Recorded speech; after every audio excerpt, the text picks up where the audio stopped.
كنا في مؤتمر القمة العربي وفي هذه القمة الإسلامية، واستجابة إلى أكثر من 10 رؤساء من الأخوة رؤساء الدول العربية، رجونا أن لا نرد على كلمة هذا الذي رأيتموه يتكلم قبل قليل، ممثل الكويتي، ممثل دولة الكويت. وتحملنا جسارته على العملاق الكبير، على رمز الأمة، رمز عزها وشموخها، العراق العظيم. واليوم يتجرأ هذه الجرأة الشنيعة على العراق. أقول لكم وباختصار لكي لا أخذ من وقتكم، العراق دخل الكويت عام 91 وجرى الذي جرى، وممكن أن نسجل ماذا الذي جرى من اعتبارات مادية واقتصادية ومعنوية على الكويت.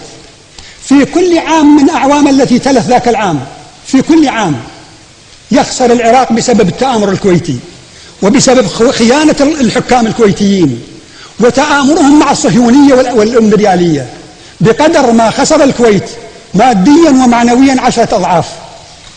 واليوم ترون كيف بكل صلافة ووقاحة يخترق ويضرب عرض الحائط مقررات مؤتمرات القمة، مؤتمر قمة بيروت، ومؤتمر قمة القاهرة، ومؤتمر قمة عدم الانحياز، ومؤتمر القمم الإسلامية كلها، ويهدد بالأمن العراق بالصميم، ويدعو إلى الحشود الأمريكية، إلى أن تتركز الحشود الأمريكية في أرضه، في أرضه. اخرس يا صغير يا عميل، اخرس يا قرد، اخرس. أنت أمام العراق، على الله أبو شاربك، أنت أمام العراق.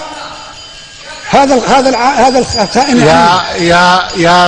يا رئيس وفد الكويت، رئيس وفد الكويت، رجاء الهدوء. الأخ سائل. مشتركا حضره الرفاق أعضاء القيادة القومية لحزب البعث العربي الاشتراكي، والسادة أعضاء مجلس قيادة الثورة، والسيد رئيس المجلس الوطني، والرفاق أعضاء قيادة قطر العراق للحزب، والسيد رئيس ديوان الرئاسة. واستمع المجتمعون إلى إيجاز قدمه السيد عزة إبراهيم نائب رئيس مجلس قيادة الثورة، رئيس الوفد العراقي للقمة الإسلامية التي عقدت في الدوحة في 5 من آذار الجاري، والسادة وزراء النفط والتجارة والإعلام والخارجية أعضاء الوفد، عن المؤتمر ولقاءاتهم على هامشه مع السادة رؤساء الوفود الإسلامية للمؤتمر. وصرح ناطق باسم الاجتماع بما ياتي: بعد المرحلة التي قطعها العراق في تنفيذ الالتزامات التي قررها مجلس الأمن عليه، رغم ما في تلك القرارات من ظلم وعدم موازنة، حتى صار العالم بشعوبه والقسم الأكبر من حكومة